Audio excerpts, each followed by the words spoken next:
Here we got a difficult polyp. So myself and my colleague Thomas Bottelberger, we've been having a look at this. Thomas has been having a go at resecting it, and fair enough to say that it's pretty difficult. Position is difficult.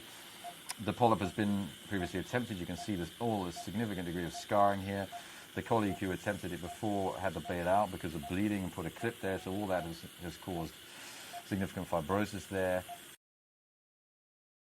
It's been tough from the beginning. It was technically demanding colonoscopy.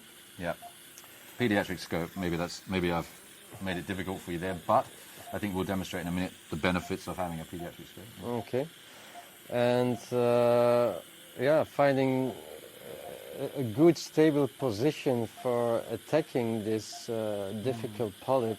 Yeah. I mean, you had it, your patient's on the left side, we haven't moved him, but actually the fluid is totally away from the lesion, so probably it's the right position to have it in, or at least, yeah.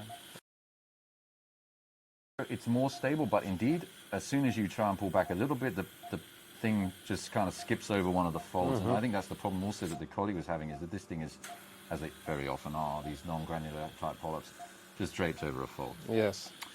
And of course, as soon as you start resecting it and leave it, the fold becomes significantly worse. All right, and I think you've done the right thing. You've tried to get a normal border, but it's just not worked. This part is, of course, you have the ascending colon, this fat, makes it more difficult. You've got quite clearly a distinction between here, where you've got a submucosal resection, and here, where we've still got fibrosis, like we've still got maybe submucosa, maybe mucosa, maybe a mixture of polyp and whatever. And I think that zone you were finding difficult to lift. Right?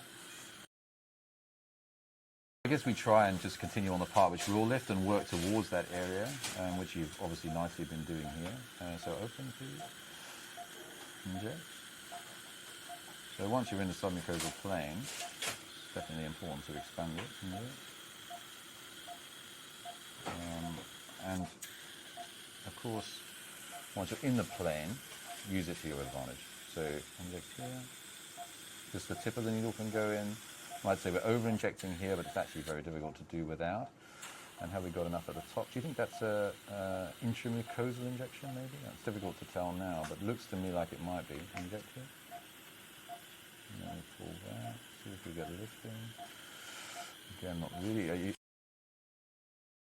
And you were suspecting, I think you said, that they'd also resected on the other side. Yeah. Which, of course, makes your life really very, very difficult. Yeah, at the other side there was also a non-lifting zone, probably following previous resection. Yeah. So here, I can't be sure if I'm getting lifting or not. Probably we are, but if you're not sure, you can always just put more at the margin where you are sure. So, pardon. Here, you're sure, right? You're in the submucosa, we know it, so inject here. So if you put more here, then eventually there's going to be some in there. We know we're going to be a bit safer. I don't know what, it's very difficult to judge in retrospect, and I really don't want to. The colleagues who started resecting this. But if there's a message out there for this kind of thing, these are not easy, right? These things are not easy to resect, especially not in difficult positions to open. And so you're really not doing the patients any favors if you start something that, may be difficult, right? I think that's fair enough comment to make. Exactly. We don't want to judge because none of us was there. Of course, that's an important thing not to do.